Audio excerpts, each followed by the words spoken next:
Good afternoon, everyone, and thank you for joining us. I'm Juliet Lawton of the Business Lincolnshire Events team, and I would like to welcome you to today's webinar on harnessing e-commerce to sell overseas. This is the latest in a series of bite-sized webinars brought to you by the Business Lincolnshire Growth Hub to support businesses to get back on track after the easing of COVID-19 restrictions. The Growth Hub wants to help as many businesses across Greater Lincolnshire as we can.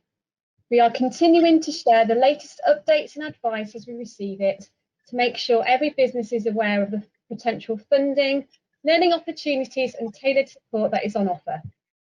We're also keen to share local business innovations or successes. So if you have an inspiring story to tell, please do get in touch. For the latest news and guidance for businesses on this continuously evolving situation, please visit our website www.businesslincolnshire.com. Should you wish to speak to an advisor, please email businesslincolnshire@lincolnshire.gov.uk. Or alternatively, you can call the COVID-19 advice line for support, and their number is 01522 782 189. That's 01522 782 189, and you need to select option 3 when calling through to them. And before we get started, I'd like to make you aware of a few items of how you can participate in today's event. You've joined the presentation listening through your computer speaker system by default. If you prefer to join over the telephone, just select telephone in the audio pane and the dial-in information will be displayed. This may provide clearer audio for you. As a participant today, you have joined in listen-only mode. You do, though, have the opportunity to submit text questions to today's presenter by typing your questions into the questions pane of the control panel. You may send in your questions at any time during the presentation. We will collect these and address them at the end. If you wish, there is the option to ask your question directly to the presenter. To do this, please click the Raise Your Hand button, which is located on the control panel. We will invite you to ask your question and unmute your microphone so all can hear. Any questions which remain unanswered will be picked up afterwards. Now, it is my pleasure to introduce the main speaker for today's webinar, Susan Rowe. Susan has over a decade of international trade experience, specialising in e-commerce as a route to overseas markets. Through one-to-one consultancy, workshops and events, Susan has supported several hundred UK companies with starting and growing their international online sales. So over to you, Susan. Thank you. Thank you, Juliet, and thank you all for joining today's webinar. A very warm welcome to everybody. Well, we're certainly living in very interesting times at the moment, and the e-commerce landscape is no exception, not just here in the UK, but all over the world. We've seen some very significant trends in the digital landscape, inspired mainly by the pandemic. Just to touch on a few of those that I've certainly noticed working with businesses, and the rest of the industry has noticed as well. So first of all, we've seen a huge accelerated uplift in online consumer sales, and with more baby boomers and Generation X purchases actually online as well. So some of our older people, family and friends who may not have typically bought online have now done so and will continue to do so going forward. I think they've realised how efficient and how easy it is. The second trend that I've noticed is the use of digital technology for consumers and businesses. So that's our way of communicating now through virtual means. And actually that digital landscape has vaulted us forward 5 years in just a matter of weeks. So whilst the technology has always been there, our use of it has actually pushed us forward half a decade in just 8 or so weeks. The other big trend that has been noticed on the digital landscape is that during lockdowns over the past 5 or so months, businesses have primarily been working on their business rather than in their business. So we're seeing a lot of changes. We're seeing a lot of marketing development, looking at websites, rehashing the message, the value proposition, and also how companies are selling to their customers now. Some of those ways have actually changed. It is anticipated that by the end of 2020, global e-commerce sales are expected to reach $4.2 trillion. And with all these changes, it's forcing brands to be more agile in how they sell to their customers online and indeed offline as well. So many businesses are having to pivot and not able to afford opportunity losses. So what I'm hoping through this webinar is to take you on a little bit of a round the world trip, just focusing on some of the opportunities, considerations. We're going to take a bit of a deep dive into how a website could look so it's more appealing and reaching your international customers. We're going to have a look at marketplaces in a little bit more detail in terms of the considerations and some of the benefits of selling on e-marketplaces. And then probably more importantly for you, because you're all in recognition that all your businesses are very different and you're at different stages of your online selling, we're going to look at next steps in terms of whether you can get further advice and guidance, and also answer some of your burning questions that are probably pertinent to your own business. So let's first of all focus on the opportunities. First of all, there's no physical trade barriers. So basically, once our products are put online, we can sell 24 hours a day, 7 days a week, 365 days a year. And we don't have to adhere to time zones either. So it could take a couple of weeks or to get your products physically into a market, but actually just a couple of hours to get them into a market online. So that makes a more rapid go-to-market time. Additionally, the world loves British brands. We're seen as high quality, and actually we're seen as pretty decent people to do business with as well. So that's definitely an opportunity there. At the last count in July 2020, there was something like 4.5 billion internet users across the world. So that means that we have potential either through our websites or selling on e-marketplaces to reach the whole world. Granted, they're not all going to want to buy our products and services, but certainly it's a good start to know that we can potentially reach those 4.5 billion users. There are also, it may surprise you to know, over 450 e-marketplaces worldwide. Some of them are country specific, some of them are what's called horizontal, so sell multiple categories. And some of them are more premium brands, some of them are mid-range brands. So there's an awful lot of choice out there for us to sell on. And also global online shopping days as well.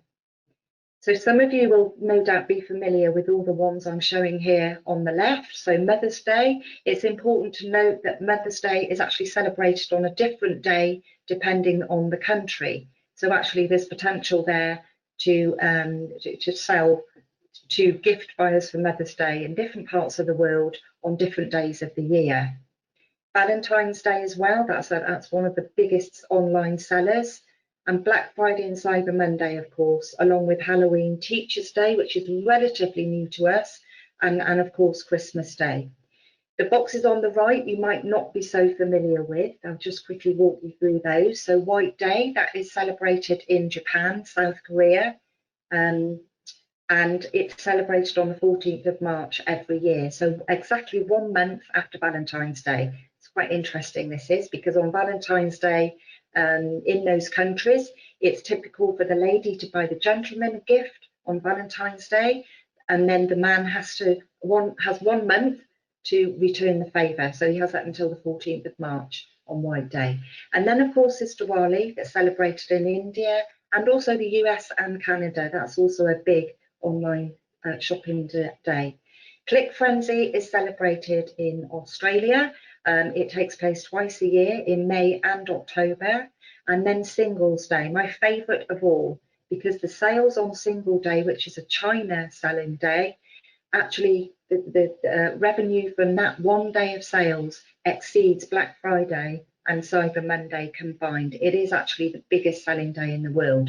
It was started by a group of students in a university in China then Alibaba got hold of it in about 2005 and made it the biggest global online shopping day in the world. So you'll see from that there's a big choice of global online shopping days that take place at different times of the year as well.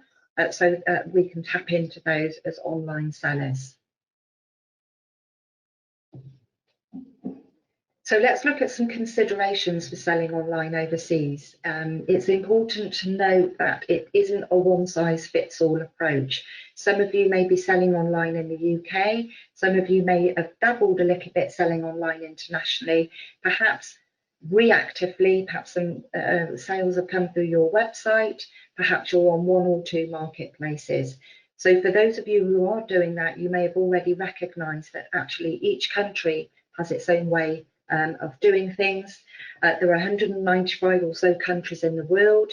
Each one of them has a different culture, perhaps a different language, and even if the language is the same, there'll be variants of that language. So it's important to localize as well as translate any listings or website content that you might want to offer to reach overseas buyers.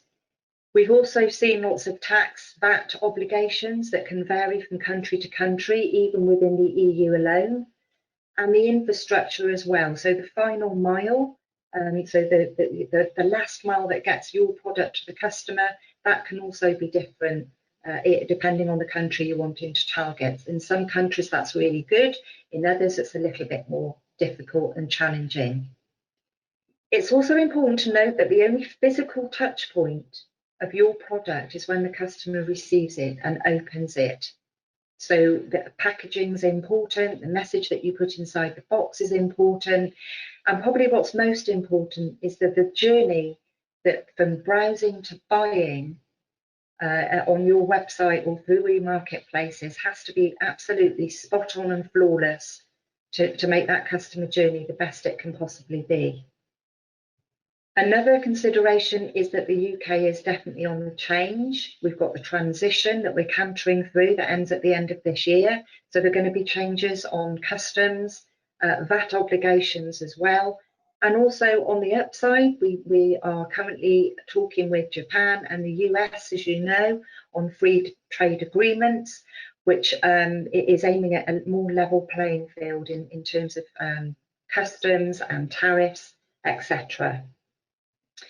Another trend that is definitely coming to light in the digital landscape is how we sell to our customers as well. That is changing.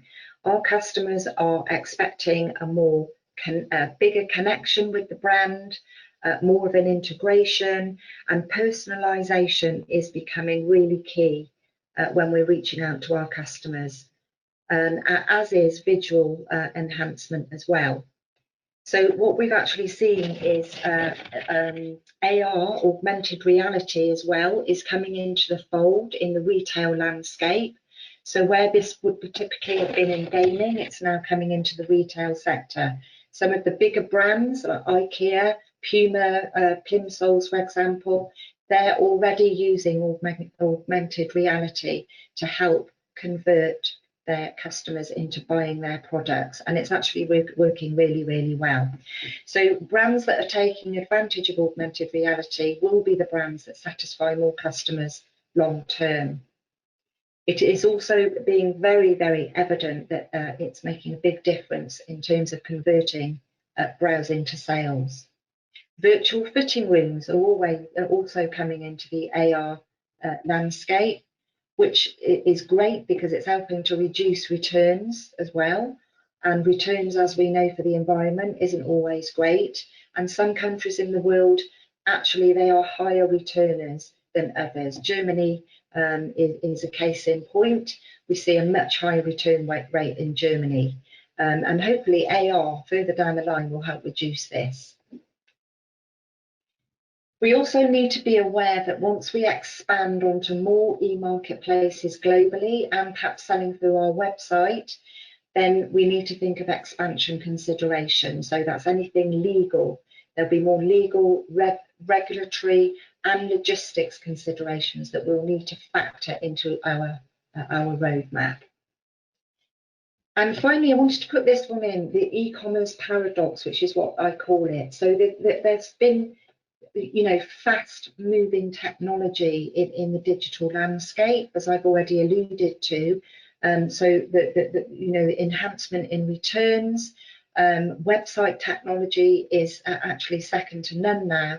But there is this paradox that just because it's easy to sell online, it doesn't mean to say that, you know, getting your goods into a market is actually easy. There's still some very bureaucratic regulatory systems out there that we have to adhere to get our goods into that country.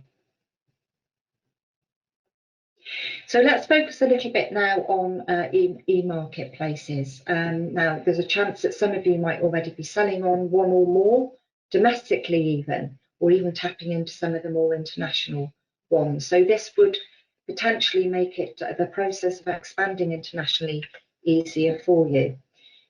Now, here are some of our favourites, if you like: Amazon and eBay, the founding fathers of e-tailing. Amazon is across the world without question, right the way through Europe, the Americas, so that's Canada and Mexico as well, Brazil, Japan, China, India, and Australia.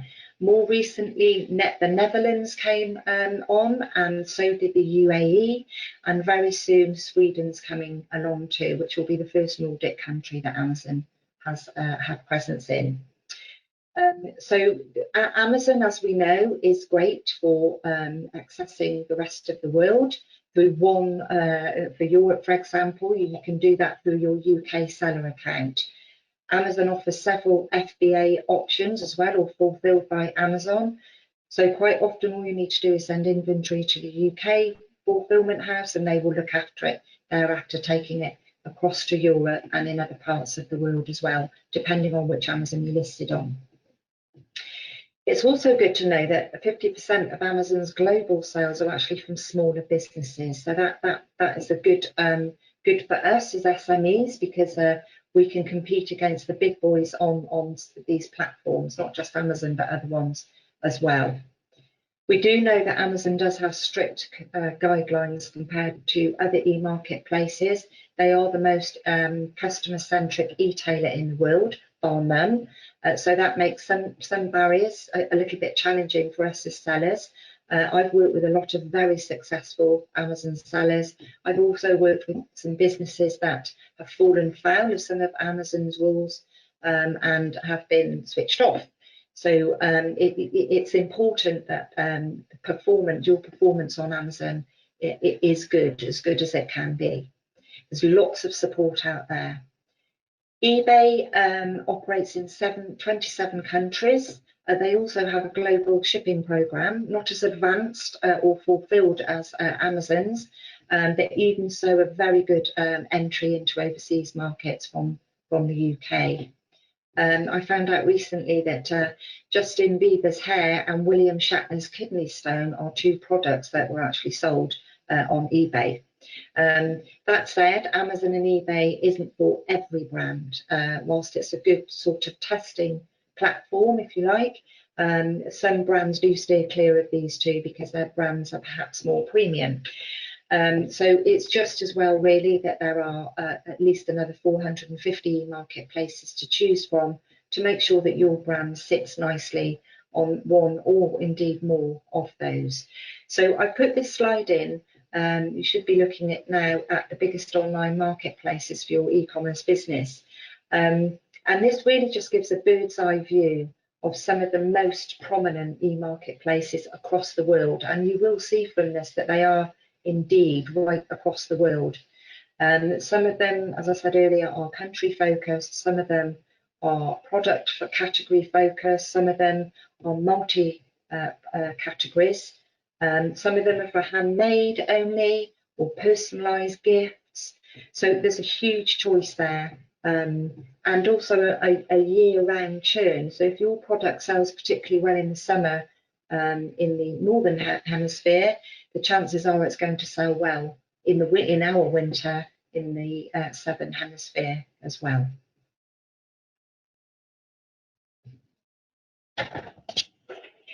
Selling on e-marketplaces brings good things, and there are some considerations to be aware of as well. So as I said, it's less competitive. So your smaller brand, if you like, could sit beside a bigger brand and get just as much traction on an e-marketplace. It has opportunity to reach millions of customers that are already there. But what we've got to bear in mind is that they are the marketplace's customers, not ours, that we would typically get through our website, for example. So with that also comes the absence of customer analysis as well. You know, the e-marketplaces basically keep that information very close to their chest. Wouldn't it be great if we could get our hands on it? And it's really important for us to know who our customers are, where they hang out, and get that intelligence from that. Some of the key buying touch points on e-marketplaces are already there, already optimized and localized. And by that, one particular example of that is payment. So as a consumer in somewhere other than the UK, I can pay in my currency. I could probably see the listings in my own language. And when I do a search for your product, it will come up in my own language. And that is perfect. That's what the consumer wants. It's important to note that the selling on or buying from e-marketplaces is actually a preferred method in some cultures. And I'm particularly focusing on Asia and indeed New Zealand there as well. So lots of Chinese people, for example, do prefer to purchase on e-marketplaces than go to standalone individual brand websites. So depending on the country that you want to target, it's good to bear that in mind and factor that into your plan as well. Marketplaces are a very good test for international online footprint. So I've worked with brands that are multiple product brands, and they've used e-marketplaces just to test the water in that market to see how the products go. And then they've scaled on the back of the success of that. So that's a good point to remember, that they are a good testing point for if you haven't done this before. So some of the considerations to think about selling on e-marketplaces, it does cost. You have to pay a commission rate, you have to pay rental, if you like, for going on that digital shelf. There'll be costs with fulfillment as well, in inventory, customer support and return. So really those costs need to be factored into your margins as well. And with some brands or some products, then they can be competitive because you're all sitting alongside each other on the same marketplace. So your listings need to be the best that they can be in terms of localized and translated. It's not always all about price. It is for some products, but definitely not brands. And there's also, once you scale, as I mentioned in an earlier slide, once you start to scale across the world online, there are expansion considerations, integration. So rather than have to manually do your inventory on several different marketplaces or online channels, you might want to think about integration software where you can manage all that in one place. There are plenty of companies out there that can do that for you as well. Again, as I mentioned earlier, VAT obligations, they will differ from country to country, as will fulfillment. And that is quite an important factor, whether you fulfill from source or fulfill yourself from the UK as consumers order your products, or whether you have inventory in the country where you wish to sell. Okay, so just a reminder that any questions that you have, do put them in the panel as I go through. I'm now going to focus on your own website, which I'm sure many of you already have your own website. Maybe it's not working as well for you as you'd like it to be, and maybe it's not reaching your overseas customers as much as you'd like it to. So let's just focus on, I've put these 5 top level tips together for making your website the best it can possibly be in terms of reach, customer journey, and also measuring and evaluating the success of your website. So first of all, web reach.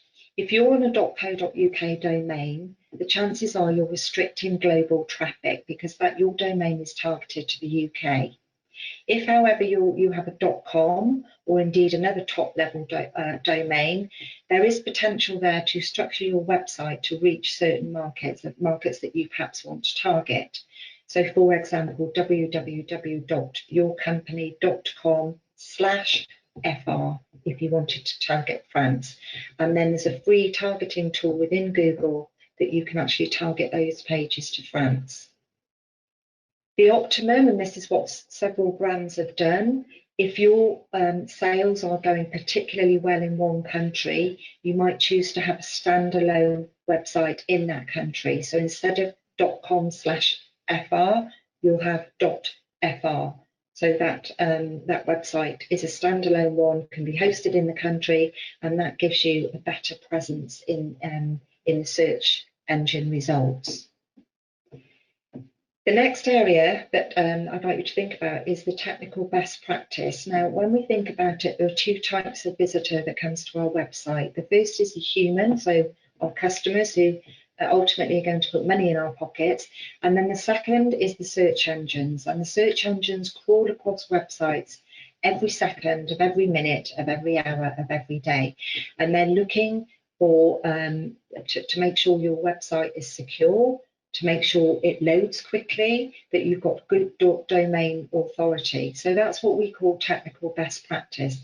And that's something that, you're looking at the front end and focusing on your customer journey. But I invite you to also look at the back end of your website as well to make sure that all those areas are working correctly. That gives you a better chance in the search engine results as well.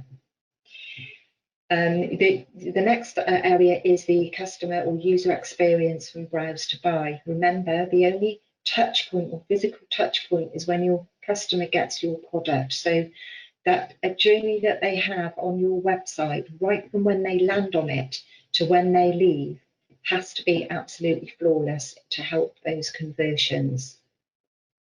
In terms of the content, so what we're looking at now, or what consumers are looking at, is a story, a brand story, and some value added. So perhaps some blogging, how to, did you know that? Just some additional information where you're not actively directly selling, but you're giving some added value to your brand.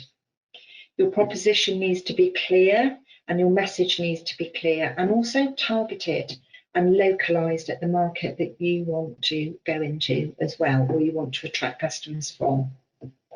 I think I've probably reviewed almost 1,000 brand websites in the last 10 or so years, and I look very closely with an eagle eye to make sure that they're, whatever gaps there are, that they're filled. One of the biggest gaps I see are the calls to action. So ideally, once the traffic lands on your site, you want to keep it there. You don't want them to bounce off. And that is helped by calls to action on every page of your website that guides them through the website journey that you'd like your website visitors to do. And the final area, key area, is the metric side. Now, we've probably all heard of Google Analytics, but we probably don't look at them as often as we probably should be looking at them. The intelligence from analytics tells us a big story about who's coming to our website, which countries, even down to cities, areas, what they're doing, what pages they're going on, where they're dropping off, if they are dropping off the site. And also there are free tools out there to help with keywords, give you an idea of keywords and key phrases that people are searching to get onto your website. And also another free tool is Brand Watch, which you can hear what people or read what people are saying about your brand, and that also helps with your messaging on your website as well. So again, lots of free tools. They do take time to have a look at, but the intelligence that's gleaned from that is absolutely vital to the success of your website.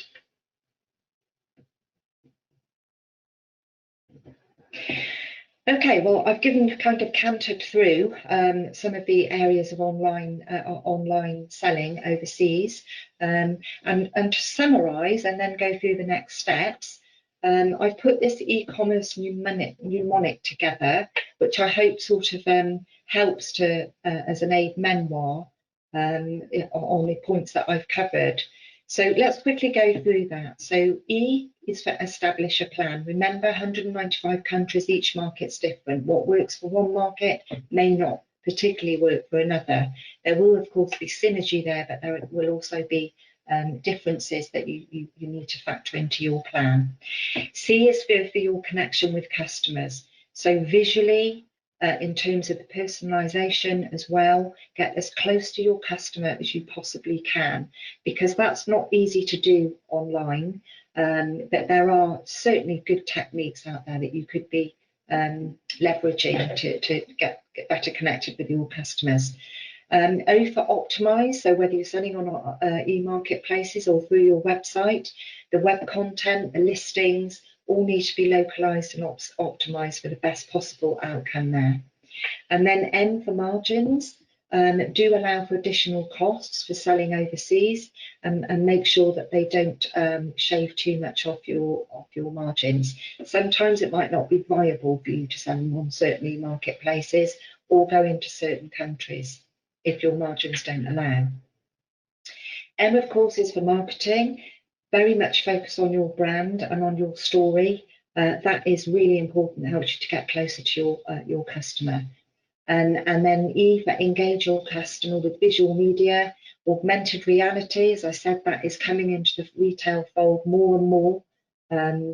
So do keep your eye on that. R, of course, as well as for reviews.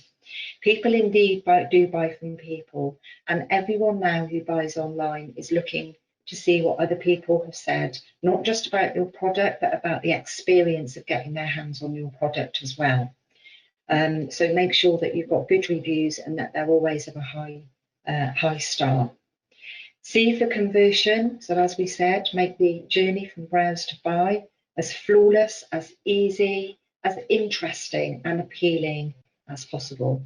And finally, E for evaluate. So that's all your metrics. It's not just a hobby. It should actually form a big part of your selling online overseas strategy.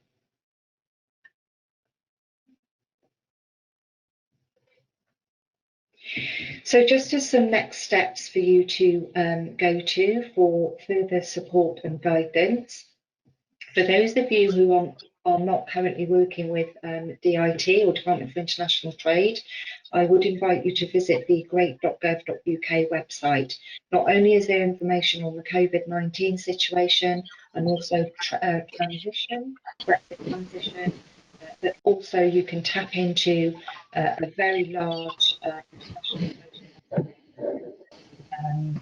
and there are dedicated digital trade advisors in each of the IT 9 regions as well. Myself being one of them, and my colleague Mark, who's also in the East Midlands, we can help you with your online selling overseas and other digital elements of your selling online.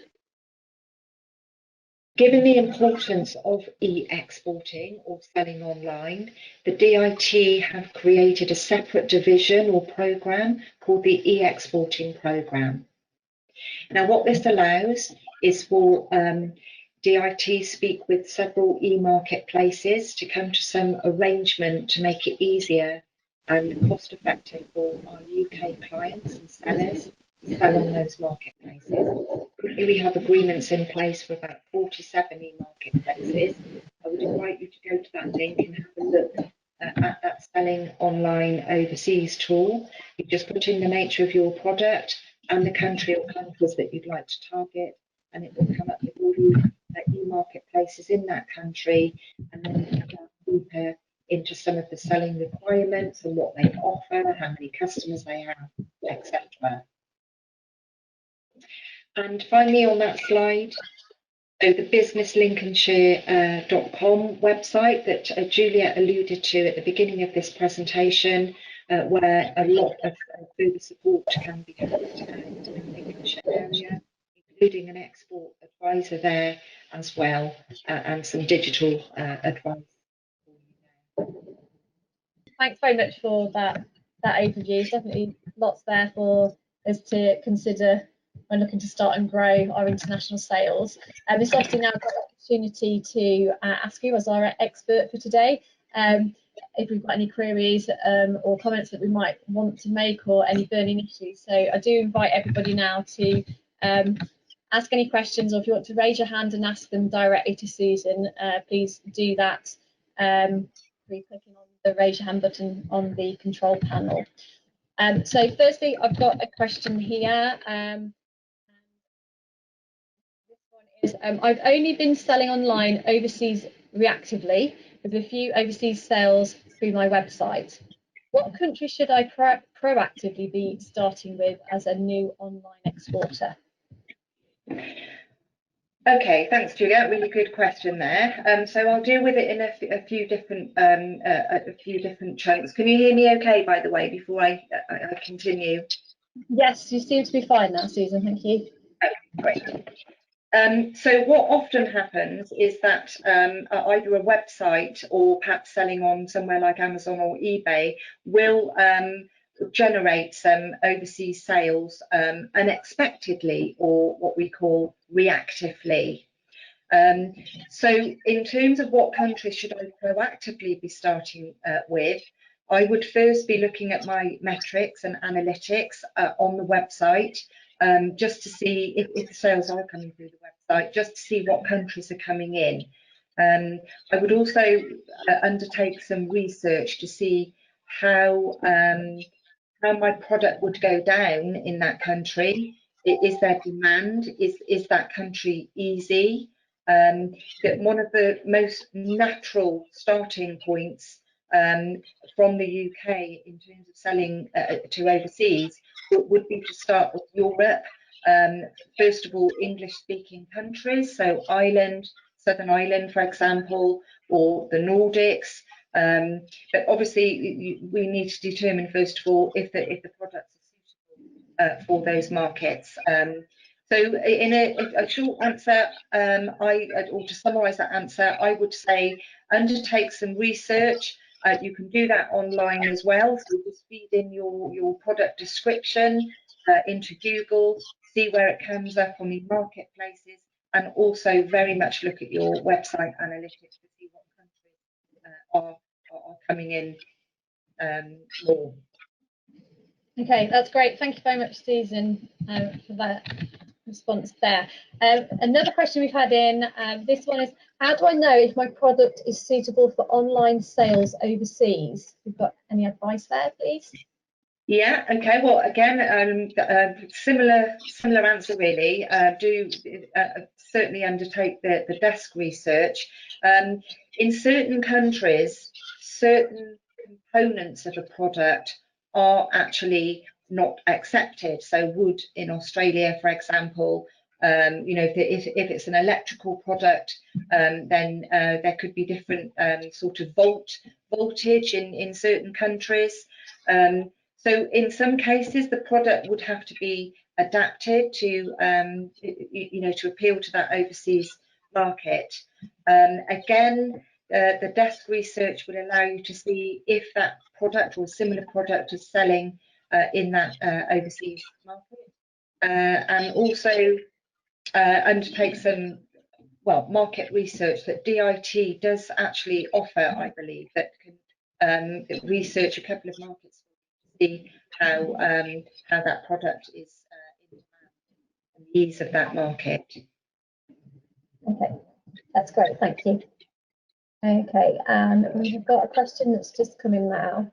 We're looking at using Amazon to sell overseas, but using their FBA system, the profit is very small on the number of lines. Does anyone else have this problem? Okay, if I understood the question correctly, so using Amazon's FBA, it's basically shaving the margin, so making the profit very small. Yeah, that's okay, great. So yes is the answer. Other brands have experienced that as well. It's probably quite important to bear in mind that Amazon's FBA option or program is actually very competitive in terms of other logistics.